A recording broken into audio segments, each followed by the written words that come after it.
The dual identity of Clark Rockefeller. Back in the 1970s, if you had a hard time making money and living out your fantasies of being rich, you could just look for an identity belonging to one crazy rich dude and steal it. Use it to collect loans, get people to invest in stupid things, and then you'd bolt. That sounds like illegal fraud, right? Well, that's exactly what Christian Karl Gehartsreiter did. You see, Gehartsreiter came to the US from Germany to live the American dream. But when that dream started to become a nightmare, he decided to switch his fate around by taking up scamming. And that was when he decided to pretend to be a member of the Rockefeller family, which at the time was as close to royalty as you could get without needing a crown. He claimed the Clark Rockefeller, and it opened doors to New England's elite society. This guy would walk anywhere and tell them he was Clark Rockefeller, and no one questioned it. He was wooing women, landing jobs, and living a life of luxury. He even somehow convinced a wealthy businesswoman named Sandra Boss to get married to him. And that's where the con really kicked off. For years, Sandra trusted him completely and even went as far as letting him handle all the business and finances. Clark convinced her that he needed to keep his identity hidden for security reasons, because being a Rockefeller meant always being in danger. He'd also tell her that his family didn't approve of the marriage, creating a mystery around the whole thing. Then he would use her connections and money to scam millions of unsuspecting clients who thought they were actually dealing with a billionaire. However, all good scams must come to an end, because in 2008 his wife wanted a divorce and sole custody of their daughter, so she hired a private investigator. Now, when things started looking especially grim, Clark tried to pull off what might be considered his grand escape. After the private investigator blew his cover and his legal problems piled up, he disappeared. He actually managed to dodge the cops for decades. Not because he was a criminal mastermind, but because he had more fake identities than most people have toothbrushes. The moment he even sniffed a hint of law enforcement, he'd vanish, only to reappear with a new name and a fresh haircut. But ultimately, like all serial imposters, he learned the hard way that you can run, but you can't hide forever. Eventually, Clark was caught in 2013 after years of playing the game, and his fake empire came crashing down. The coma charade. If you thought you were the reigning champ of playing dead in pool, just know that you've got nothing on Alan Knight, the man who faked a coma like he was auditioning for a lifetime role as Sleeping Beauty, except his only true love was avoiding jail time. In 2012, Knight found himself in quite the pickle when he was caught pocketing 40,000 pounds from his neighbor who had dementia. Facing some serious jail time, Alan decided that running away or hiring a lawyer was way too mainstream. So this guy faked a freaking coma. With the help of his ever-loyal wife Helen and a doctor that they bribed,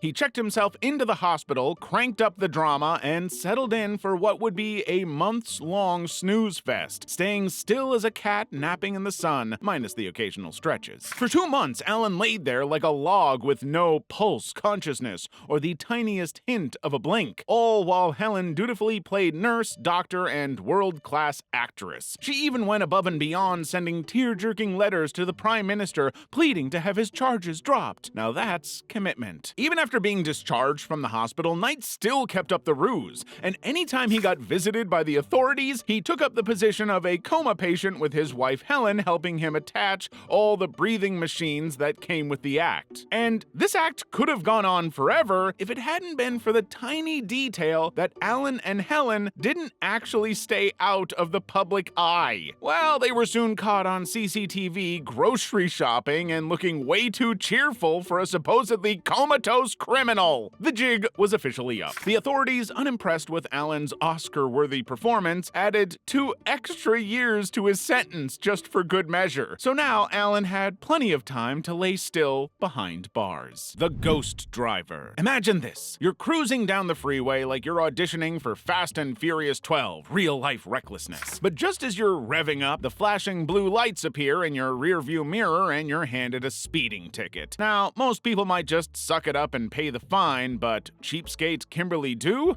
Oh no. She thought that faking your own death was a lot cheaper than paying a freaking fine. In 2005, this woman took the time to send multiple letters to the court saying she had tragically passed away. To really sell it, she forged her mom's signature on a fake death certificate and even posted her obituary on a local town website. She practically threw herself a farewell party. R.I.P. Kimberly Dew, victim of a speeding ticket. And it might have worked, except Dew, feeling invincible after her little performance, decided to hit the gas yet again, probably thinking lightning doesn't strike twice, but it did. The men in blue pulled her over again, only this time the officer found himself writing a ticket for a dead woman. Imagine his face when he realized he was issuing a fine to someone who was supposed to be 6 feet under. After a few rounds of investigation, her elaborate web of lies unraveled faster than you can say perjury. Turns out trying to dodge a $500 fine by faking your death isn't exactly a genius move, because instead of getting out of her fine, Dew ended up with a one-way ticket to prison for a minimum of 5 years. The silent beggar. Imagine getting into a very heated argument with your housemate over rent. Things get wildly out of hand and suddenly you're not just mad, you're a fugitive. That's the crazy story of Mr. Zhang, a man who took keeping quiet to a whole new level. So basically, after an intense fight with his wife's uncle back in 2005, Zhang, in a fit of rage, killed her, and things ended with his hands bloody and his nerves fried. Knowing the police would be hot on his trail, he packed up, left the scene, and committed to a vow of silence that would make a monk look chatty. Zhang didn't just hide, he transformed. He changed his name, put on some ragged clothes, and hit the streets posing as a mute beggar. And he really committed to this role. This man took pleading the fifth so seriously that he refused to utter a single word, just in case he'd let something slip. To keep the ruse going, he started a new family and took up work on a construction site, silently pounding nails and pouring concrete, all while keeping his lips tighter than a banker's wallet. For 12 whole years, Zhang lived in total silence, giving mime artists a run for their money. But as fate would have it, his quiet life was disrupted by a government survey that flagged him as a person with absolutely no identification, so the government had to run a blood test, and wouldn't you know it, the mute man's DNA was a match to the murderer. Now, here's the kicker. When officers finally confronted Zhang and asked him why he'd been mute all these years, he opened his mouth to answer, and nothing came out. Turns out, his vocal cords had officially retired from lack of use, rendering him truly mute. Marker masks. So now everyone knows that the #1 rule of committing to any crime, especially robbery, is wearing a mask. You know, so no one would be able to identify you in case anything went south. Well, back in 2010, two masterminds named Matthew Allen McNally and Joey Lee Miller decided they would break into someone's home. But instead of wasting cash on ski masks, these two grabbed some Sharpies and doodled circles around their eyes and some parts of their face, hoping their DIY masks would make them totally unrecognizable. Spoiler alert, they were very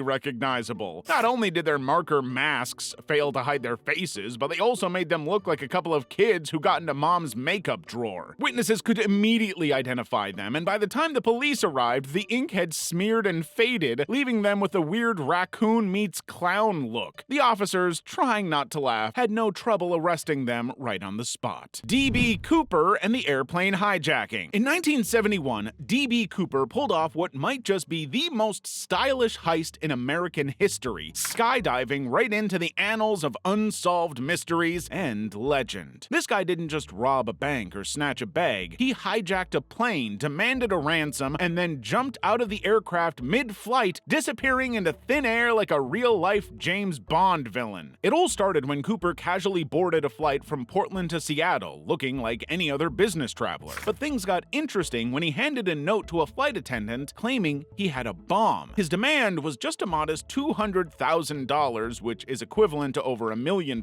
today, and 4 parachutes. Well, after some tense negotiations, he got his ransom when the plane landed in Seattle along with his parachutes. But Cooper wasn't about to let them just handcuff him on the runway. He ordered the pilots to get the plane back in the air and headed for Mexico, planning a mid-flight drop-off. Now, once they were at a certain altitude, Cooper opened the rear door, strapped on a parachute, and leapt into the night, leaving the entire plane crew and law enforcement in stunned silence. Despite a massive manhunt and an FBI investigation that spanned decades, Cooper was never found. Not a scrap of his parachute, no landing spot, no money trail, except for a small portion of cash found years later buried along the Columbia River. Twin trouble. So let's say you're a police detective who has spent months and months of sleepless nights trying to crack a case, and just when you're certain you've found your culprit, the drug smuggler, instead of getting a smooth sailing warrant and throwing the guy in prison, you're faced with a huge problem. Your culprit is an identical twin. That's exactly what happened to Malaysian authorities in 2009 when they arrested twin brothers R. Sathis Raj and Sabarish Raj for drug trafficking. But what should have been a straightforward case turned into a legal nightmare that left the prosecutors scratching their heads and ultimately letting the twins go free. You see, the stakes couldn't have been higher because drug trafficking in Malaysia carries the death penalty, and with both brothers denying involvement and refusing to confess, the authorities had to rely heavily on DNA evidence. Unfortunately, identical twins share, well, identical DNA, which means their genetic material is so similar that even the best forensic teams couldn't pinpoint who actually possessed the drugs. It didn't help that eyewitnesses couldn't tell them apart either. These guys were basically crime-fighting kryptonite. With no way to prove which twin was guilty, the court was facing an unsolvable dilemma. Convicting one without concrete proof risked executing the wrong brother, and nobody wanted to flip a coin on a death sentence. So, in a twist that would make any crime novelist proud, the legal system had no choice but to let them both walk free. The Unabomber. If you're an environmentalist today, the worst you can do is chain yourself to a tree and chant "Save the planet" while people take selfies. But back in the day, Theodore Kaczynski said, "Hold my beer." You see, Kaczynski was a math genius with a passion for Mother Earth and was all about saving the planet, but not just in the usual way. Instead of starting a petition or hosting a TED Talk, he mailed bombs to universities and airlines for 17 years, targeting institutions he believed and blamed for polluting the earth with their nasty tech. So imagine you're an innocent professor just minding your business. When your mail arrives, bam! That's your head, courtesy of someone trying to keep the world green, one explosive package at a time. This guy managed to evade the authorities for so long by living off the grid like the ultimate wilderness enthusiast, and set up shop in a cabin so far out in the woods that it made Bigfoot look like a city slicker. We're talking no electricity, water bill, credit cards, nothing. However, he eventually made a mistake that led to his capture in 1996. You see, Kaczynski got cocky and thought it would be a bright idea to send his manifesto to the newspaper, threatening them to publish it, or he'll keep sending bombs. Well, his brother recognized his writing style and went straight to the FBI. That's right, he gave the game away with his awful handwriting. Apparently, bad penmanship was a criminal slip-up. Dog did it. If you can remember when you were a little kid who'd do something bad to destroy the couch, but then blame it on your dog just so you can avoid punishment, well, just know that a man named Joseph McNally didn't leave those childhood defense tactics in the past. So in 2017, McNally was on his merry good way when another driver suddenly overtook him on the road. Instead of just letting it go and moving on with his day, this man decided to get into a fast and furious race with the other driver on the frickin' highway. As if that wasn't bad enough, he pulled out his rifle and pointed it at them, which is honestly a very dumb idea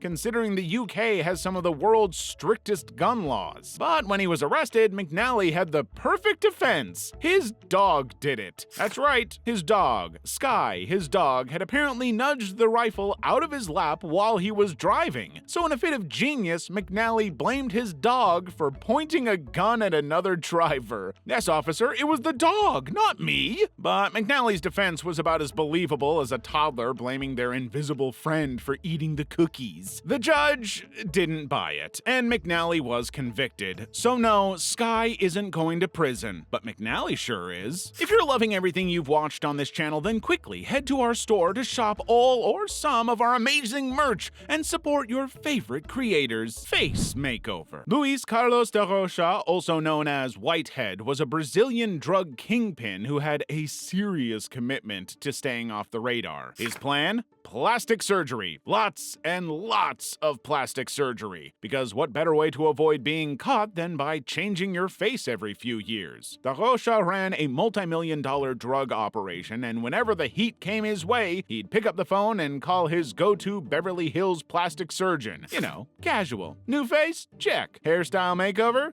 Check. Another new identity to hide behind? Double check. For nearly 3 decades, Da Rocha was the world's best human chameleon, swapping faces like they were designer outfits. But in 2017, after countless facelifts and one major Botox binge, law enforcement finally caught on. They realized that the guy under all that plastic was the same guy they'd been searching for. Eventually, Da Rocha's face might have been new, but his criminal record was as old as ever, so he got 50 years in prison.